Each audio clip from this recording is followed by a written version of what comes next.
Buenas tardes.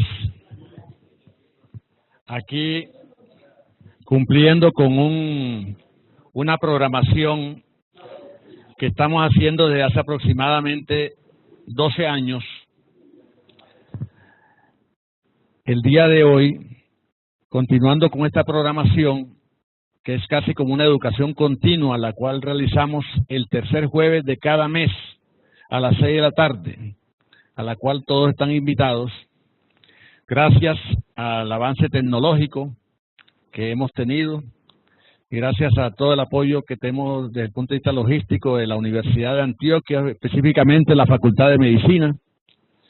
El día de hoy vamos a estar pasando esta conferencia, la vamos a estar pasando directamente por internet y aproximadamente en una semana la pueden descargar o la pueden ver todas las veces que quieran. Quienes no hayan venido la pueden ver en la plataforma de la Facultad de Medicina. Eso es algo que a nosotros también nos da mucha satisfacción, porque hay mucha gente que no puede venir por muchas razones o compromisos, porque hay mucho tráfico, se les complica la venida, pero para eso estamos, para ir supliendo algunas dificultades. Viendo todas las características que tienen las enfermedades cardiovasculares, el día de hoy tenemos el honor de tener como conferencista al doctor Julián Humberto Ramírez Urrea. El doctor Julián Humberto Ramírez Urrea es un médico internista, actualmente jefe del Departamento de Medicina Interna de la Facultad de Medicina y en el Hospital San Vicente de Paúl, con mucha experiencia en esta área. Es una persona que yo estoy seguro que vamos a disfrutar mucho de esta conferencia. También ha hecho su parte de su maestría en educación. Aquí tenemos varios profesionales en la parte de educación. Entonces estoy seguro que vamos a compartir muchas cosas en esta charla. Bienvenido, doctor Julián. Bueno, un saludo muy cordial para ustedes. Algunos de ustedes, profesores, en un momento, por allá veo un profesor mío. Y bueno, yo sé que hay mucha gente que nos está siguiendo también en este momento o en algún momento nos seguirá en esta grabación. Y es un tema que en realidad no es nuevo, es un tema que en la literatura se viene trabajando por lo menos hace 20 años, de una forma muy seria, con investigaciones muy serias. Hace 4 años tuve la oportunidad de publicar un libro llamado Medicina y Espiritualidad con el Hospital San Vicente Fundación, donde recojo gran parte de la literatura muy importante que se ha publicado en espiritualidad.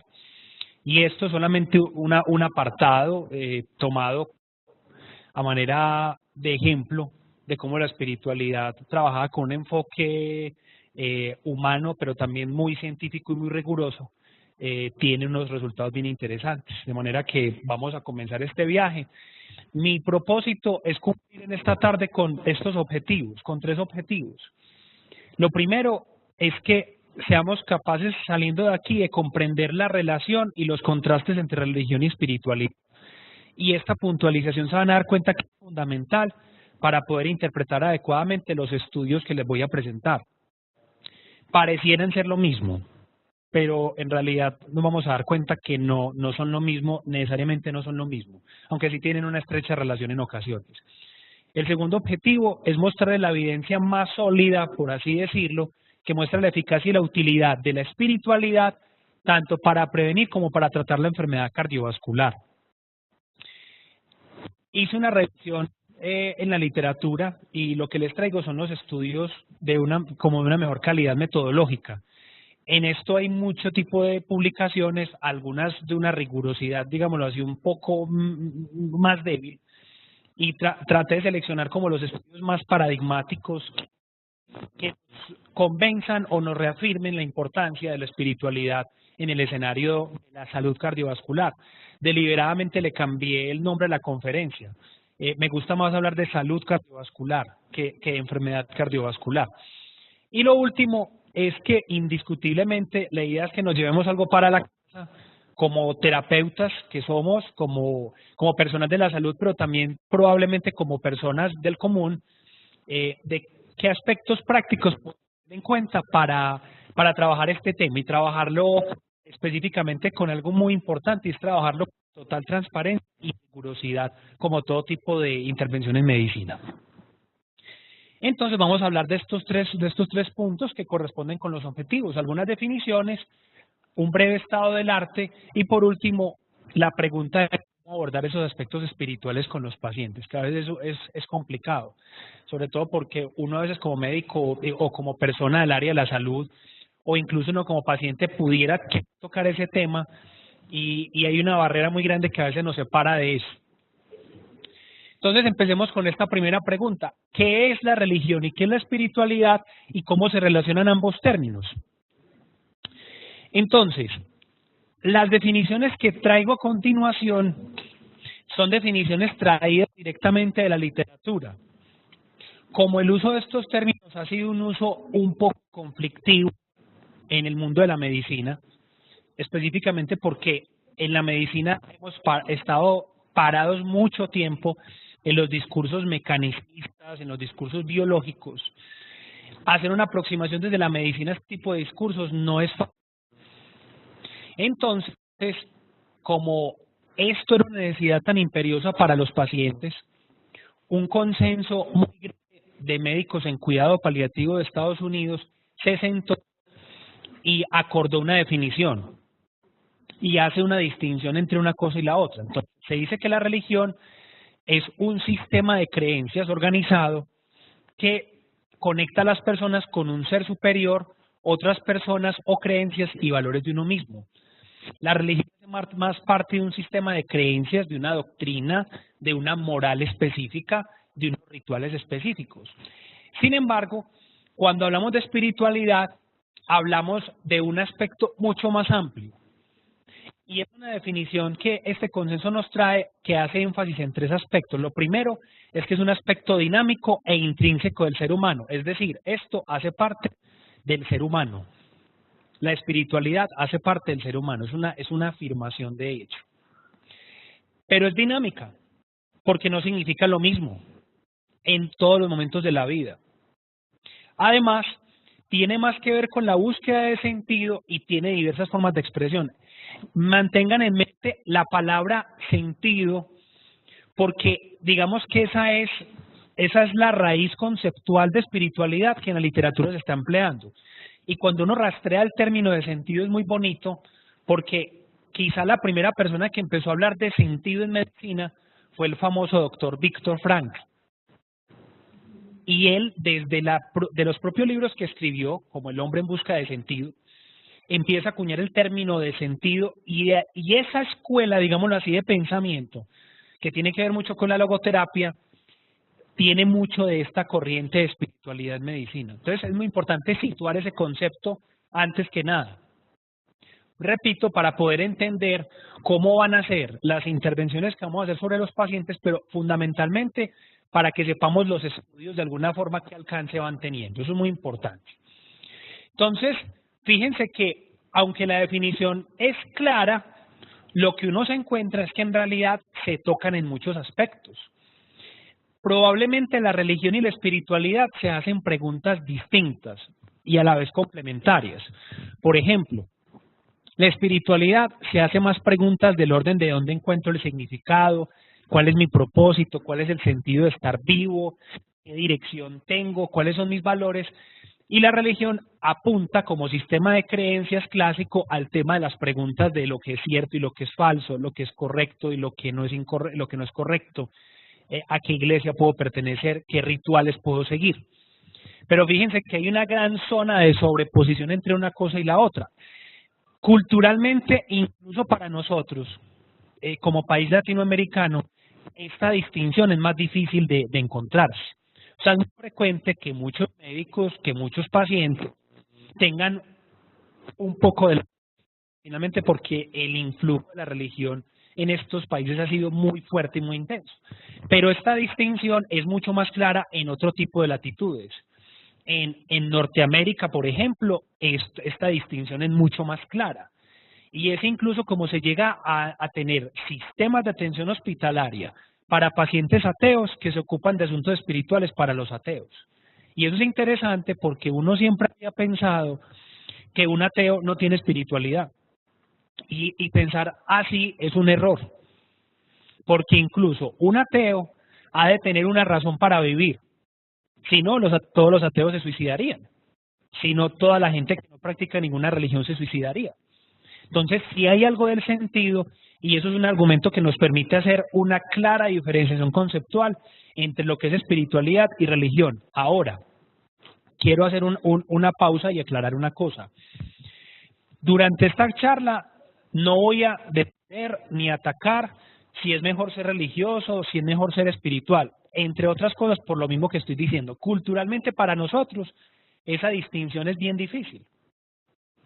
Y de hecho es una desventaja emplear el término espiritualidad en ciertos escenarios porque para algunas personas eso significa lo mismo. Entonces yo hago un ejercicio cuando estoy con pacientes y les pregunto, miren, cuando ustedes les dijeron que venían para una charla de espiritualidad y medicina, ¿ustedes quién cree que iba a ser la persona que les iba a dar esa conferencia? Y la gran mayoría de pacientes dicen que un cura o un pastor. Y les pregunto, ¿y la religión y la espiritualidad son lo mismo? No, no son lo mismo.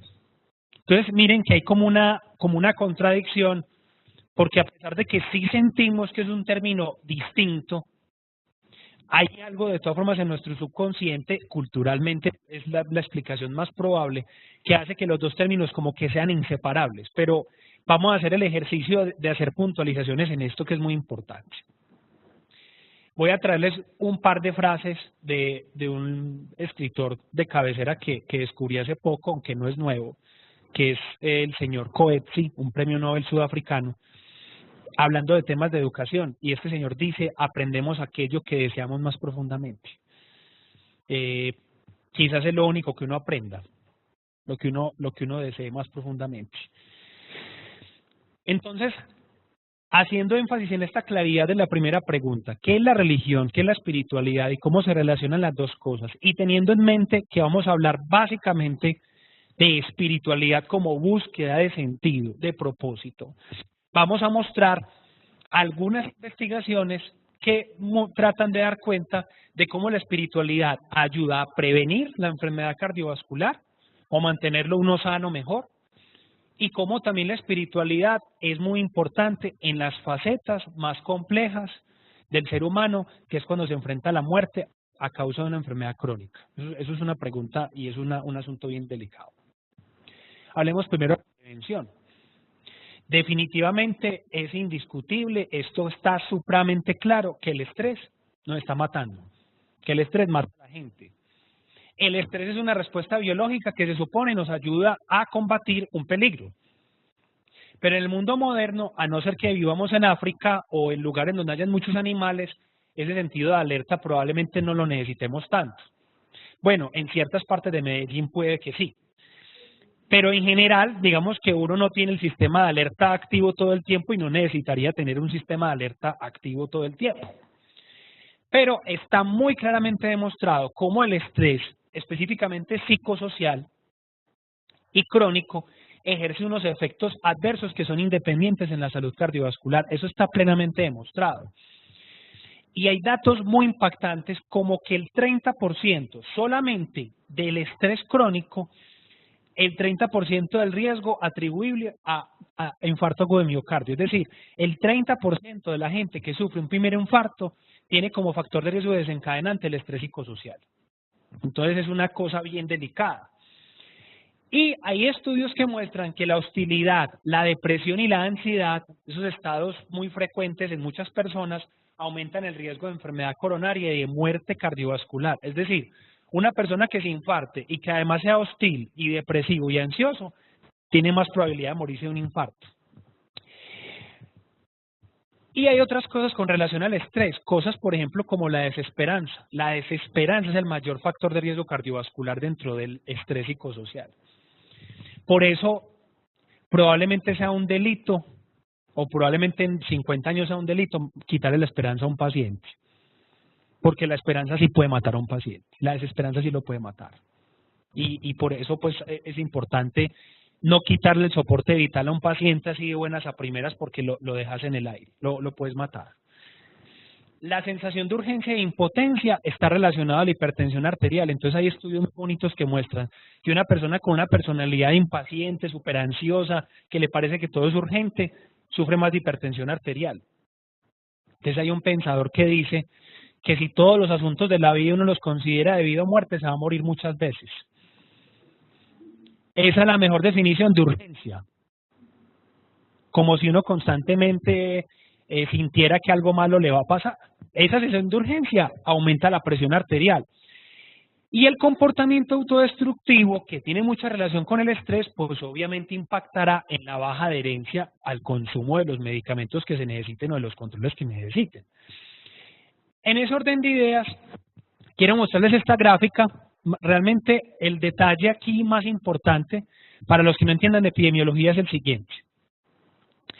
En la columna de su derecha ustedes van a encontrar el concepto de riesgo relativo, o sea, el número de veces usted tiene más probabilidad de sufrir un infarto dependiendo de la edad. Entonces miren que la edad es un factor de riesgo que pesa para enfermedad coronaria, pero no creería uno que pesara menos que, por ejemplo, la hipertensión, casi 2 veces. Bueno, no es sorprendente.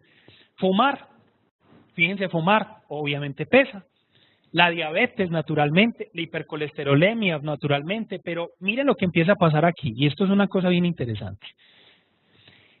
La depresión es un factor de riesgo casi equiparable a ser diabético, como riesgo de enfermedad coronaria. Pero la depresión clínica y lo que tiene que ver con el estrés psicosocial es un factor de riesgo 3 veces mayor para uno padecer una enfermedad cardiovascular. Miren esto, y esta gráfica, les voy a tirar el dato, fue traído de un estudio que se hizo con más de 30.000 pacientes, que se llama el estudio Interheart, que fue un estudio asiático, pero es increíble que en ese estudio se empiece a hablar que el factor de riesgo más importante para enfermedad cardiovascular es el estrés psicosocial. Ni siquiera los factores de riesgo convencionales. Lo que habla de que una cosa que hemos de alguna forma naturalizado o normalizado, es decir, que hemos aceptado, es decir, es normal estar con estrés. Y resulta que estar estresado es un factor de riesgo tan importante como ser hipertenso, ser diabético, fumar o tener problemas de colesterol.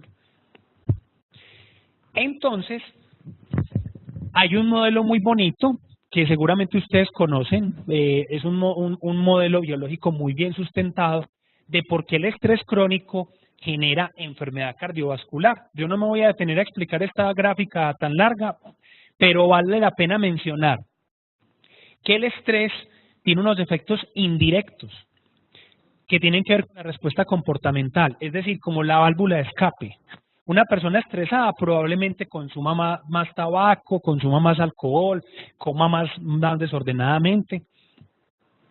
Y quiero aclarar que el estudio anterior que les mostré, ese factor de riesgo ya está ajustado estadísticamente. O sea, no es que esos efectos indirectos den cuenta de por qué el estrés vuelve a la gente más hipertensa, más diabética. No, es un factor de riesgo independiente de enfermedad cardiovascular.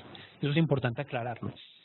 El estrés tiene efectos sobre los sistemas más importantes del cuerpo humano, sobre el sistema nervioso, sobre el sistema endocrino y sobre el sistema inmune. Y hay unos modelos muy bonitos de un paradigma llamado psico-neuro-inmuno-endocrinología, que da cuenta de por qué el estrés genera problemas a nivel inmunológico, a nivel metabólico y por supuesto a nivel cardiovascular. Entonces aquí viene la parte interesante del papel de la espiritualidad. Cuando ponemos en una balanza las cosas que protegen y las cosas que no para enfermedad cardiovascular, la explicación biológica, la teoría biológica nos dice que todo aquello que aumente el tono simpático, que es el tono que tiene que ver con huir, con estar agitado, con estar ansioso, hay cosas que disparan el tono simpático y está claramente demostrado. El aislamiento social. Estar solo es un factor de riesgo para morirse de enfermedad coronaria. Estar solo, vivir solo. No se sabe bien por qué. no se tiene claro cuál es el modelo biológico que explique por qué una persona que iba con otra tiene menos riesgo de morirse de infarto que otra que iba sola. Eso no se conoce, pero hay algo ahí. El estrés psicosocial que lo mencionamos, la depresión, es decir, todas las cosas que aumentan el tono simpático. Pero las cosas que disminuyen el riesgo cardiovascular tienen que ver con un fenómeno fisiológico descrito por un profesor llamado Herbert Vinson, que fue maestro del profe Domingo Caraballo, que fue el primer médico que describió un fenómeno muy bonito llamado la respuesta de relajación, que es lo que hace que la espiritualidad tenga como el asiento biológico para uno decir que sí funciona. Porque resulta que distintas prácticas de espiritualidad, como meditar o incluso como hacer ciertas oraciones, genera un estado de relajación y eso está demostrado que disminuye la enfermedad cardiovascular. Así como otras cosas, por ejemplo, el soporte social, el optimismo. Hay estudios muy bonitos hechos por la Clínica Mayo que demuestran que a la gente optimista le va mucho mejor con la enfermedad cardiovascular. Los protege y a los que se infartan difícilmente se vuelven a infartar si son optimistas. El ejercicio y otro tipo de tratamientos. Lo que les decía del optimismo, miren lo que está claramente demostrado. Una actitud optimista reduce el riesgo de enfermedad cardiovascular y la utilización de recursos médicos. Hay un 50% menos de riesgo de morir si uno es optimista y las personas optimistas son más sanas físicamente que las pesimistas. Eso no es difícil de apreciar. Generalmente cuando uno encuentra una persona pesimista le pega los dolores de los que se queja. Uno termina con dolor en todas partes. Eso sucede con mucha frecuencia. Y hay un estudio bien interesante, ya clásico, mostrando cómo el optimismo reduce el desarrollo de arteriosclerosis, haciendo unas mediciones muy bonitas de Doppler del todo el endotelio, que es la capa íntima de la circulación, mostrando cómo había una reducción en su tamaño. Muy interesante el estudio realmente. Entonces, dicho al revés, o al derecho, como le queramos decir, el pesimismo, que consiste en ser fatalista, en pensar de forma catastrófica y en culparse a sí mismo, esto aumenta el tono simpático, ese tono simpático aumenta el cortisol y de ahí para abajo viene la enfermedad cardiovascular y el resto de enfermedades. Entonces, una cosa muy importante, lo primero que uno tendría que hacer si quiere hablar de prevención de enfermedad cardiovascular es percatarse de que los pacientes estén más relajados. Y no solamente los pacientes, todos nosotros también, ¿cierto? Lo que pasa es que el optimismo no es negar la realidad. El optimismo tal y como se describe, hay una médica que me parece que se llama Seldinger, es la persona que más ha estudiado el optimismo en el mundo y tiene libros y trabaja en la Clínica Mayo, que habla que el optimismo no es negar la realidad, sino que el optimismo es ser capaz de ver detrás de una desventaja una oportunidad, es ser capaz de ver una cuestión favorable detrás de una situación aparentemente desfavorable. Aquí estamos hablando de las percepciones del ser humano. Usted puede percibir una cosa como mala o buena, bueno, hay cosas que indiscutiblemente son malas, pero usted puede valerse de las dificultades de la vida y convertirlas en oportunidades. El optimista es la persona que es capaz de encontrar eso. Usted me dio pie para hablar de un ejemplo muy bonito de lo que es optimismo. Hicieron una investigación tratando de comprobar si la buena suerte existía. Si la buena suerte existía, pues uno pensaría que tantas investigaciones para hacer en el mundo y que es una ociosidad uno pensar que va a ser una investigación para ver si hay gente de buenas.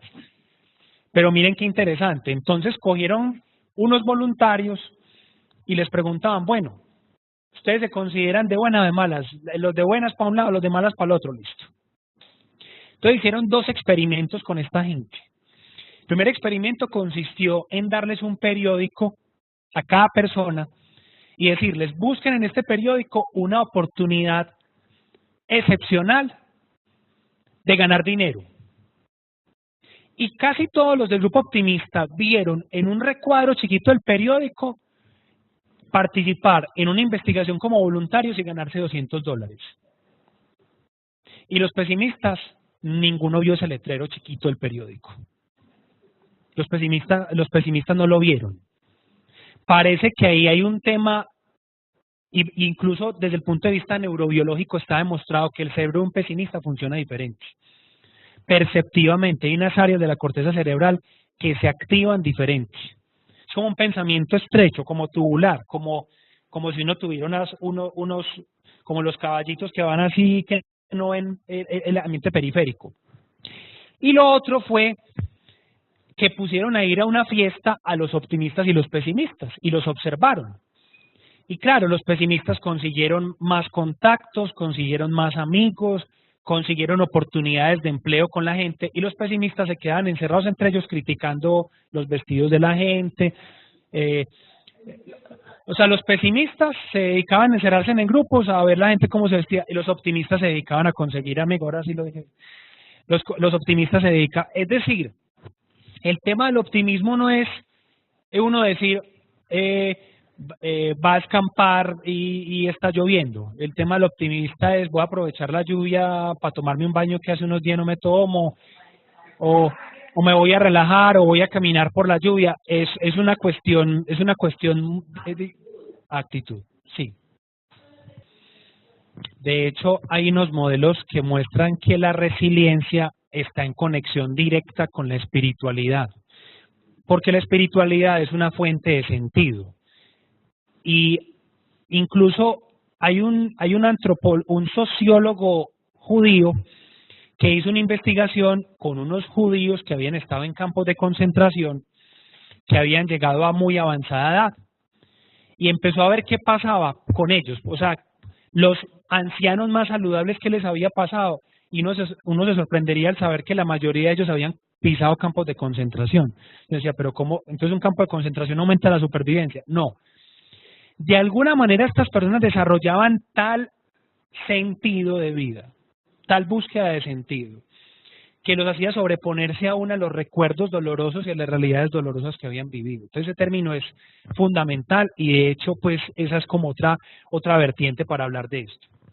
Hablemos un poquito de la meditación como una forma para prevenir enfermedad. Entonces se ha encontrado que la reducción de la depresión y el estrés emocional reducen el riesgo cardiovascular en pacientes con enfermedad coronaria. Y estos estudios que les estoy mostrando aquí son estudios que emplean la meditación como forma de terapia espiritual. ¿Y esto por qué? Porque, lo venía explicando antes, la meditación genera una respuesta fisiológica, hace que haya una reducción en la carga hemodinámica, que haya un aumento del umbral de disritmia cardíaca, es decir, el paciente queda protegido contra arritmias fatales. Y aumenta la producción de óxido nítrico, que es un potente vasodilatador, es decir, genera pues una apertura de los vasos sanguíneos. De manera que aquí hay temas muy interesantes. Entonces, primera afirmación clara, hay suficiente evidencia para hablar de un efecto protector de la espiritualidad, específicamente a través de la meditación y prácticas que induzcan estados de relajación para disminuir la enfermedad cardiovascular. Eso es un primer principio. Preguntan que si en general para todas las enfermedades, sí. Hay un cuerpo robusto de evidencia que muestra que no solamente para salud cardiovascular, se ha mostrado también protección contra la aparición de ciertos tipos de cánceres. Hay los estudios clásicos que muestran prevención de cáncer, cuando les han empezado a hacer como a buscar la explicación, es porque la religión se asocia indirectamente a otros factores protectores, por ejemplo, el soporte social, por ejemplo, los estilos de vida más saludables y, por supuesto, la respuesta de relajación. Y se ha comprobado que la respuesta de relajación es un factor protector de muchas enfermedades. Ahora, hay otras investigaciones que especulan más y no las traje precisamente por eso, porque me parece fundamental que si vamos a darle a esto una rigurosidad académica, también traigamos lo mejor que hay publicado. Hay estudios que muestran, por ejemplo, que el hecho de que una persona vaya a un ritual específico religioso cada 8 días, eso los protege contra enfermedades y eso disminuye la mortalidad. Y es un hallazgo que se ve en muchos estudios. Pero no los quise traer porque, honradamente, son estudios que el diseño metodológico es más complejo y que hay que ser muy cautos, porque si no, entonces de aquí vamos a salir todos con la idea que hay que mandarlos para misa cada 8 días para disminuir la mortalidad. Y la idea es que uno de los parámetros éticos que incluso empiezan a hablar ya en los consensos, que se hablan de espiritualidad de los médicos, es que les dicen, vea, tenga mucho cuidado porque las terapias espirituales no son para hacer proselitismo religioso, ni son para invadirle el territorio al paciente, ni son para echar el cuento de que esta religión es mejor que la mía. No, o sea, desde el punto de vista ético, justamente la recomendación es simplemente explore esos asuntos, pero por lo menos no los desaliente. Porque tradicionalmente la gente que está en el personal de la salud se ha acostumbrado a desacreditar las creencias y los significados de los pacientes. Eso es un grave error. Eso es un gravísimo error, porque yo no tengo por qué cuestionar la creencia del otro en tanto esa creencia no sea un obstáculo insalvable para las terapias que se deban utilizar, ¿cierto? Eso es un concepto importante. Vamos a hablar del otro escenario de espiritualidad muy importante, que definitivamente es la paliación, que es la medicina paliativa, que quizás es el escenario donde la espiritualidad ha tenido un asiento más fuerte, más direccionado y más intencional.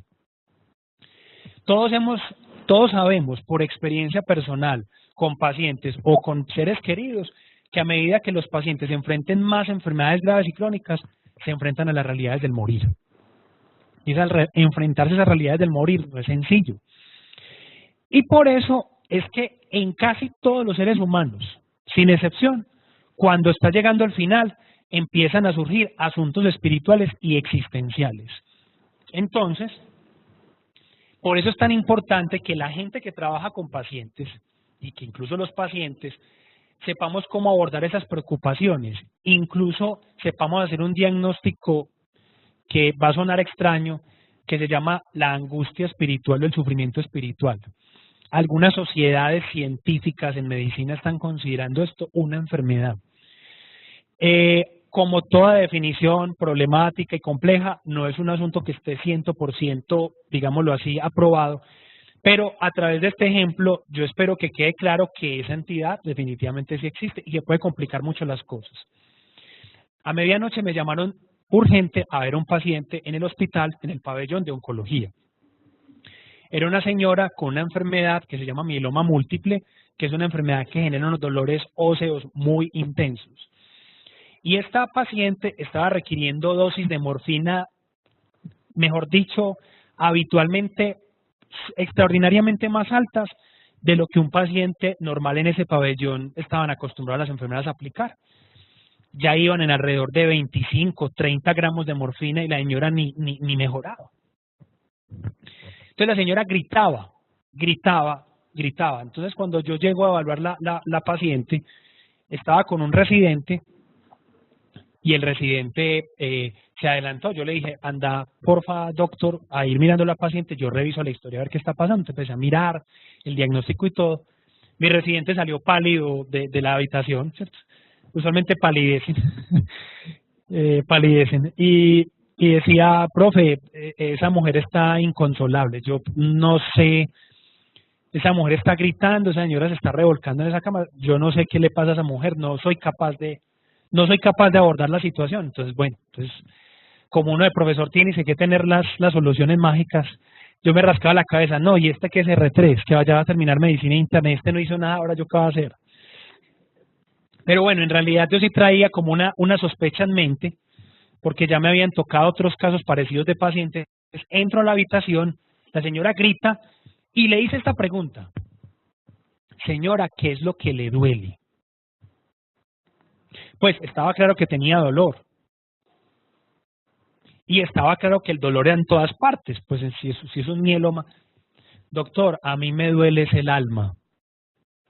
Y esta morfina no me ha podido quitar ese dolor. Entonces, yo dije, ¿qué hay para el dolor del alma? Entonces el residente me miró como cuando el mago tiene su sombrero y va a sacar el conejito a ver qué va a decir. Entonces yo hice lo que uno tiene que hacer cuando no tiene mucha idea de qué hacer, y es sentarse primero. ¿Cierto? Siéntese que le voy a contar una cosa, entonces porque eso es lo primero que hay que hacer, para inducir una respuesta vagotónica, ¿cierto? Relajante, listo. A ver, cuénteme qué es lo que le duele el alma, pero cuénteme exactamente qué. Y empieza a contarme esta mujer una historia ahí es donde uno entiende que el primer remedio terapéutico en espiritualidad es la palabra, y eso es una obviedad, pero hoy en día no hablamos. Hoy en día hablamos trivialidades, pero en realidad, si usted se pregunta cuántas conversaciones significativas ha tenido durante el día, le va a costar dificultad encontrar al menos una. Siempre es, ay, ¿cómo está Medellín? El último meme, las últimas desgracias que han ocurrido, los últimos problemas, política hasta aquí, que por quién iré a votar, pero en realidad a profundidad uno no encuentra a veces ni siquiera con quién hablar muchos temas de profundidad, pero bueno.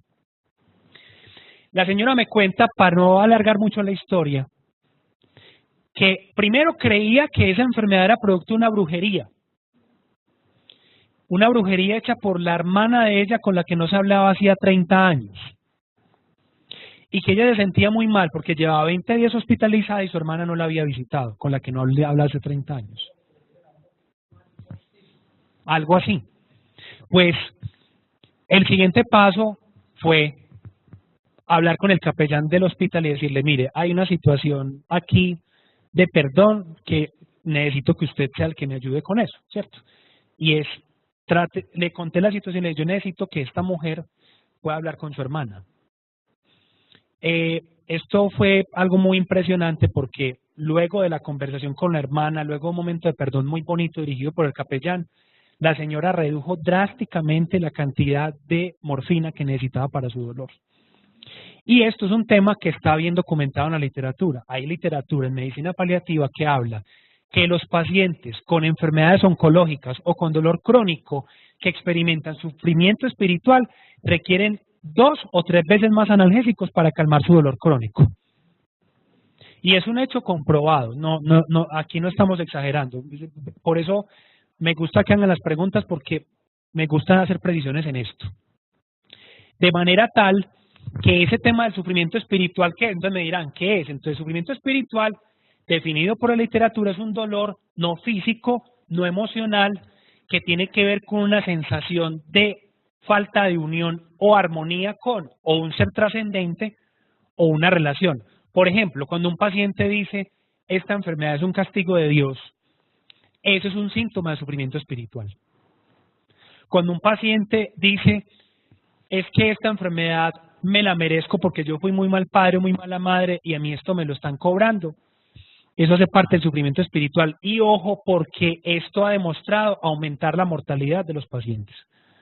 O sea, un paciente cuando se siente culpable y se siente culpable por algo relacionado con la trascendencia o con un ser superior, se muere más, sufre más, se deteriora más su calidad de vida. Fundamental.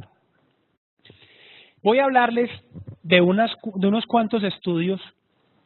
Este es uno muy bonito y es un estudio incluso aleatorizado, es decir, de distribución al azar, tratando de mostrar si la preparación al final de la vida y las discusiones sobre asuntos de la muerte con los pacientes que tenían unas enfermedades serias, si eso mejoraba la calidad de vida y la funcionalidad de sus pacientes. Entonces, ¿qué hicieron? Tomaron 82 pacientes que tenían cáncer o que tenían enfermedad cardiovascular o pulmonar avanzada, es decir, en estado ya terminal. Y diseñaron una estrategia que ellos llaman estrategia Outlook, una estrategia consistente en 3 sesiones para hablar de estos temas. Hablar de la plenitud en la relación con la familia y los amigos. Hablar del perdón, esto pues ameritaría otra charla de lo que pasa con el perdón y de la evidencia que hay con el perdón en relación a la salud y la autoestima. Y el sentido de vida, legado y trascendencia. Es decir, ¿usted qué cree que aportó en este mundo? ¿Usted qué cree que valió la pena en esta vida?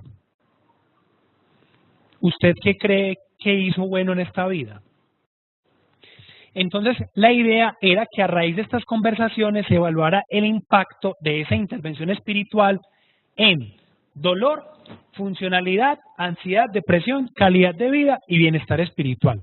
Es decir, esta investigación no fue para demostrar que la espiritualidad era para hacer milagros, sino que la espiritualidad tenía unos desenlaces concretos y se encontró que efectivamente el hecho de conversar de estas cosas con los pacientes sí mejoraba la ansiedad, la depresión y se preparaban los pacientes mejor para el momento final. Entonces, primera conclusión, de esto hay que hablar con los pacientes. Y es más, uno no tiene que esperar a estar enfermo para empezar a hablar de estas cosas. De empezar a hacer el balance de la vida, de qué cositas uno ha hecho o qué cositas le quedan debiendo. Este estudio es una cosa preciosa, es un estudio publicado en una revista muy importante de cardiología, y es quizás el estudio más sólido que muestra cómo la espiritualidad debe hacer parte de todo sistema de paliación en enfermedad cardiovascular avanzada, ni más ni menos, ni más ni menos. Entonces, en este estudio, quiero que entre los autores, tal vez no está ahí, hay una doctora que participa mucho en este tipo de investigaciones, que es una doctora, que es la doctora Pulchaski, que es la persona que más sabe de espiritualidad y cuidado paliativo en el mundo. Ha publicado un montón de cosas. Si ustedes la buscan en las bases de datos, van a encontrar una cantidad impresionante de estudios de espiritualidad, bien hechos además, no cosas, no baratijas. 150 pacientes con falla cardíaca avanzada fue el estudio, y los separaron en dos grupitos. Un grupo que llamaron de intervención, con el cuidado usual en falla cardíaca, con sus medicamentos a las dosis que eran, con su atención estándar, pero otro grupito que llamaron un grupito de intervención. ¿Y cuál fue la intervención? Y yo voy a hablar de esto ahorita, porque la idea es que estos estudios extraigamos las cosas útiles. La evaluación de los síntomas físicos, las necesidades psicosociales y las preocupaciones espirituales. Es decir, este ha sido uno de los primeros estudios en medicina que buscó específicamente detectar las necesidades espirituales de los pacientes e intervenirlas. Y la idea era mirar si los pacientes que eran atendidos con ese plus de cuidado paliativo y espiritualidad, a los dos grupos se les brindó cuidado paliativo, pero a uno se le brindó un cuidado paliativo con base espiritual y al otro no. Evaluar si eso tenía alguna ventaja, y la mostró que esa atención espiritual no solamente mejoraba la calidad de vida de los pacientes, sino que mejoraba la depresión, la ansiedad y el bienestar espiritual. No hubo beneficio sobre la mortalidad o la hospitalización. Entonces puede ser que alguien diga, pero ¿para qué uno hace una intervención que no disminuye la mortalidad? Y yo me pregunto si vivir más es igual a tener mejor calidad de vida. Existen tratamientos magníficos que disminuyen la mortalidad, pero mejoran la calidad de vida. Y para los pacientes eso sí importa. Puede ser que para una rama de la medicina sea más importante impactar la mortalidad, pero al lado de impactar la mortalidad está el beneficio de la calidad de vida. O sea, nadie sería capaz de decir que quiero vivir más tiempo con peor calidad de vida. De hecho, nadie quisiera hacerlo, estoy seguro que no. Otra frasecita de Coetzee como para relajarnos un poquito, para entrar a la fase final de esta charla. Uno enseña mejor aquello que mejor conoce y le interesa más. Si uno quiere ser un buen maestro, le tiene que importar mucho lo que enseña. Vamos a hablar ya de los aspectos prácticos de lo que nos vamos a llevar para la casa. Si ustedes recuerdan bien, en la última investigación que les mostré de cuidado paliativo, hablan de un modelo de evaluación espiritual llamado el modelo FICA. Ese modelo FICA, de hecho, es un acrónimo que se compone de 4 palabras. La primera es la palabra en inglés faith, que tiene que ver con fe. Y son 4 preguntas muy fáciles que uno a un paciente le pudiera hacer para evaluar la espiritualidad. Ahí, sencillito.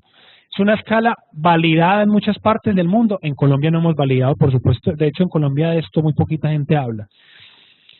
La primera pregunta, ¿tiene usted alguna creencia espiritual que en el pasado le ha ayudado a superar situaciones difíciles? Si el paciente responde no a esta pregunta, puede preguntarse qué le da sentido a su vida. Entonces, una primera pregunta. Dentro de la evaluación espiritual de un paciente, señor, señora, ¿usted tiene alguna creencia espiritual que le haya ayudado a superar situaciones difíciles? Ahí van a hablar muchos pacientes de Dios, ahí van a hablar muchos pacientes de lo que han vivido en la religión o de otras experiencias. Si el paciente dice que no, porque es ateo, la pregunta que se recomienda es, bueno, usted, ¿hay algo que le dé sentido a su vida? Y el paciente le dirá, sí, por supuesto, a todos. La segunda letra, que es la I, tiene que ver con la importancia, y es si esas creencias son importantes e influyen en la manera como usted se preocupa de sí mismo. Es decir, ¿qué tan importante es eso? ¿Qué tan frecuente es eso? O sea, usted cree que eso funciona, pero eso usted lo vive cotidianamente. Es otra forma de preguntar. ¿Usted vive eso cotidianamente? La C, ¿pertenece a alguna comunidad o grupo religioso? Vea esa pregunta. Créanme que esa es la pregunta que supuestamente uno hace en la identificación. Y tengo otra historia para contar. Resulta que alguna vez me llaman, a uno como internista lo llaman a apagar incendios en los hospitales, me llaman casi que a la puerta del quirófano: doctor, venga, aquí hay una paciente que el servicio de ortopedia quiere operar y esa paciente tiene una hemoglobina de 6,7, entonces hay que transfundirla para que por favor nos ayude. Bueno, yo obviamente la tenían ya al pie el anestesiólogo estaba esperando allá, el cirujano así en stop ya a punto de operar. Cuando le iba a ordenar la transfusión de sangre, de repente me dice: doctor, ¿y me van a poner sangre? Sí, mi hija, claro. Doctor, pues yo soy testigo de Jehová. Yo estoy seguro que esto nos ha pasado a todos, y esto ha pasado en los mejores hospitales del mundo. Esto pues no es una cosa que pase únicamente, esto es una cosa que pasa en todas partes. Una pregunta tan importante como esta: ¿pertenece usted a alguna comunidad o grupo religioso? Además, porque puede ser que el paciente le diga, después de usted preguntárselo: sí, vea, yo voy a tal iglesia, yo soy amigo de tal pastor. Y eso es extraordinariamente útil, porque en un momento determinado uno puede pautar con ese paciente una cita para que vaya su pastor a verlo, o vaya su director espiritual a verlo. Sí. Afortunadamente la paciente estaba estable. Afortunadamente estaba estable. No la aceptó, entonces, y hubo otras cosas que hicimos, y finalmente, como era una paciente renal crónica, tuvimos que utilizar otros medicamentos, eritropoyetina, bueno, otras cosas. Por fortuna no era una situación de emergencia. Bueno, sí tuve el caso de un paciente que rehusó la transfusión en alguna ocasión y la familia rehusó la transfusión y el paciente también la rehusó, y encontré un grupo quirúrgico que decía: yo lo opero así, yo no tengo problema en operar pacientes que rehusen una transfusión. Obviamente el paciente no salió vivo de la cirugía, pero digamos que es muy importante sí preguntar esto, porque es mucho mejor prever esas situaciones pues antes de que ocurran, porque justamente lo que trata uno de hacer con estos modelos de evaluación espiritual es uno detectar las necesidades espirituales de los pacientes y poder responder a ellas. Y la última, la A de acción. Esta pregunta es tremenda porque es un reto. A mí me parece que esta pregunta es como la caja de Pandora, porque es una pregunta, discúlpeme la expresión, que uno se encarta si no tiene cómo responder. Entonces uno le pregunta al paciente: ¿cómo le gustaría que sus tratantes se ocuparan de sus inquietudes espirituales? Entonces es casi que establecer un plan de soporte espiritual, un plan de soporte espiritual. Y ese plan de soporte espiritual puede ser directamente para intervenir, por ejemplo, sufrimiento espiritual. Entonces, una acción que uno pudiera hacer es promover una terapia de perdón. Entonces llame al capellán, porque esta señora tiene unos rencores muy horribles en la vida, y yo dudo mucho, pues con todo respeto, que la mayoría de profesionales seamos capaces de decirle a un paciente: vea, perdone, porque creemos que eso no tiene evidencia, porque creemos que eso no tiene utilidad, porque eso no es un medicamento, cómo controlamos la dosis, pues todo lo mismo, todo lo mismo. Esta es una forma de evaluación espiritual, es una de las escalas que existen muchísimas otras, digamos que esta es la que quería traerles. Entonces, por si acaso usted alguna vez con su paciente o con alguien quisiera hacer una evaluación espiritual, pudiera hacer esas 4 preguntitas. Creencia espiritual, importancia, pertenencia a una comunidad y un plan de acción. Y es válido dentro del plan de acción decir: este paciente necesita un capellán. Eso puede ser parte de un plan de acción. Pero por lo menos uno fue un pasito más adelante y no deja al paciente con un montón de necesidades espirituales. No lo traje aquí, pero hay estadísticas que hablan que más del 70% de los pacientes quisieran hablar asuntos espirituales con sus médicos, más del 70%. Y le estoy hablando de Estados Unidos, que es una nación supuestamente más industrializada. Entonces yo creo que en nuestro medio eso debe ser casi el 100%, por lo que expliqué al principio. Y por último, ya cerrando, quiero hablarles de algunos ejemplos de intervenciones espirituales en salud. con la dificultad que no todas estas intervenciones pues tienen estudios, obviamente muchas de ellas no están, pero hacen parte no solamente de una intervención espiritual, sino lo que llamo que hacen parte de un buen ser humano que le brinda ayuda a otro ser humano, que es lo que es la definición de un buen médico. 1. Comunicación terapéutica. La presencia compasiva, que consiste en usted estar como cuando la mamá con uno estaba y le ponía una mano en el hombro y uno era chillando y la mamá era sin decir una palabra y ahí con una mano en el hombro. Es un ejemplo de presencia compasiva. Pues seguramente todos lo tuvimos, pues eso espero. Escuchar con empatía, dialogar, son terapia espiritual. Dejar a un paciente hablar es una forma de terapia espiritual. Hace unos años, cuando estaba comenzando con este tema de la medicina, me pasó una cosa y era que caí en la trampa que veo que mucha gente puede estar, y es de rotular los pacientes o las familias como ansiosos o demandantes. Entonces, uno a los pacientes al principio les como que les saca un poquito el cuerpo, en el sentido en que no, este paciente es demandante, ¿no? O sea, esos pacientes preguntan mucho, quedan con muchas dudas.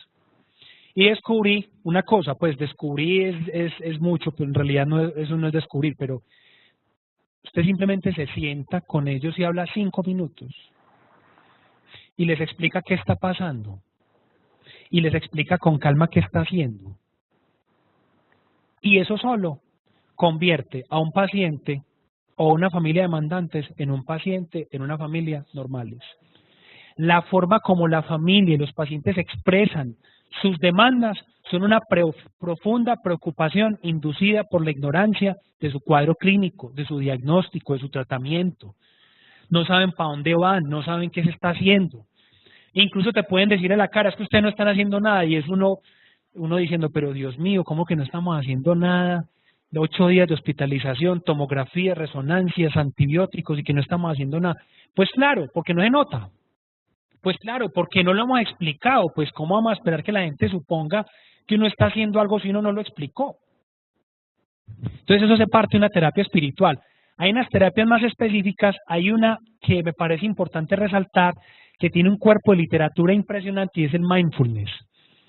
Esto tiene una raíz en la religión Zen, y es una práctica Zen, pero ya sin lo religioso, y es la plenitud, el aquí y el ahora, el solo por hoy, el vivir ahora. Entonces mindfulness es, por ejemplo, concentrarse en lo que usted está haciendo y no en nada más, ni pensar en el mañana, ni pensar en el ayer. Y el mindfulness consiste también en vivir lentamente. Hay una ciudad en Europa en la que están tocando una sinfonía que va a durar 16 años. Todos los días va un músico a tocar una tecla 8 horas. Una sola tecla, 8 horas. Fue una sinfonía compuesta para ser tocada durante 16 años. Eso hace parte de una, digámoslo así, como una manifestación contracultural contra el afán del tiempo. En Inglaterra hay una calle donde tienen una cámara que detecta la velocidad a que va un peatón, y si un peatón va a más de cierta velocidad lo devuelven. Le dice, ¿usted por qué va tan de afán? Y el tipo se devuelve y dice, pues sí, ¿yo por qué voy tan de afán? Venga, yo le invito a que haga un ejercicio, y lo ponen a caminar 15 metros con una tortuga caminando lentamente, porque es que la velocidad nos va a matar. La velocidad nos va a matar. Y el mindfulness lo que enseña es a vivir más lentamente, más despacio, degustar. Uno no come, uno se traga la comida. Uno no toma agua, uno se boga el agua. Y eso también es espiritualidad. O sea, miren que no estamos hablando de cosas salidas del otro mundo, son cosas que le enseñan a uno a vivir mejor. El perdón es considerado una terapia espiritual poderosa, desata una cantidad de cosas. Y otras, hay unas muy bonitas. La biblioterapia me gusta mucho. Hay un catálogo en internet que es auspiciado por una biblioteca en Estados Unidos, donde a los pacientes le formulan un libro. Mire, este libro es para usted. Y son unos catálogos muy bonitos porque catalogan los libros por patologías. Entonces, usted tiene depresión, el libro para usted es este. Yo puedo decir que muchos libros a mí me han sacado de situaciones muy complejas y muy difíciles. ¿Por qué los libros? son respuestas a preguntas que uno a veces tiene. Y llega el libro. Un libro, por ejemplo, que recuerdo que me ha impactado mucho, es un libro que se llama La montaña de Thomas Mann. Un libro, es un hueso duro de roer, es verdad, pero tiene unos conceptos de espiritualidad impactantes, de cómo la enfermedad también tiene su génesis en las predisposiciones interiores de las personas. Es una cosa que dijo alguien hace más de 70 años, en plena efervescencia del psicoanálisis también, pero que hoy en día yo creo que nadie se atrevería a negar el impacto de estas cosas. Y bueno, las terapias alternativas son consideradas una terapia espiritual. Entonces fíjense que esto es un campo muy abierto, que convertirlo en un objeto de estudio es una cosa muy compleja. Pues finalmente esto es un esfuerzo que limitan la necedad, por así decirlo, porque es que es tratar de vos meter un fenómeno tan grande, tan complejo, tan importante que es la espiritualidad, y embutirlo a la fuerza a través de un paradigma científico. Pero bueno, por lo menos, y esa era como mi intención al traer estos temas, por lo menos ya se está considerando como parte del tratamiento muy importante. Última frase de Coetzee. Estas frases están extraídas de un libro que se llama Verano, que se los recomiendo. Coetzee. Los alumnos pronto descubren si lo que le estás enseñando te importa. En caso afirmativo, están dispuestos a considerar la posibilidad de que también les importe a ellos. Pero si llegan a la conclusión, acertada o no, de que no te importa, no hay nada que hacer. Sería mejor que fueras a casa, dedicado a los profesores, que no le importa lo que enseñan, pero también dedicado a ustedes. Yo espero que a ustedes les haya importado tanto como a mí este tema. Bien pueda. Yo les quiero recomendar un texto donde pueden ampliar un poco más esta información, que es un texto del que les hablé al principio, que se llama Medicina y Espiritualidad. Es un libro muy sencillo, no es nada del otro mundo, pero sí tiene varios de los estudios que referencio aquí y otros, y hay conceptos interesantes como, por ejemplo, tratar de analizar cómo la medicina se está moviendo desde una medicina centrada en órganos enfermos a una medicina que involucre otros asuntos más importantes. Yo les quiero agradecer mucho la paciencia de haberme escuchado y no sé si tienen alguna otra pregunta. Bueno, en nombre de todos los aquí presentes y de todos los compañeros, las personas que nos acompañan por internet, que han estado viendo la conferencia, yo quiero expresar nuestros sinceros agradecimientos al doctor Julián por esta importante charla. Yo estoy seguro que esto nos va a mover bastante nuestro cerebro y vamos a tener otra actitud con la relación a las personas que se nos acercan. Vamos a ser más receptivos, vamos a escuchar más a la gente antes de dar una opinión por adelantado. Esto es una excelente lección. Muchas gracias, doctor Julián, en nombre de todos. Y les comento también nuestros agradecimientos a la Clínica Las Américas, quienes de hace varios años nos han facilitado este espacio para hacer esta actividad. Y también queremos decirles que esta actividad la seguiremos haciendo el tercer jueves de cada mes a las 6 de la tarde en estas mismas instalaciones. ¿Las personas ya pueden publicar la conferencia? La conferencia, la forma es, vamos a hacer el envío por internet, la dirección electrónica que tenemos. Algunas personas tienen celular, por WhatsApp se pasa la información. Si alguien quiere, puede escribir a la dirección electrónica mía, domingo.caraballo@uda.edu.co, y ahí vamos agregando el número de personas para que la puedan ver el día que no puedan venir acá. Nuevamente, muchas gracias, doctor Julián, por su participación. Un aplauso.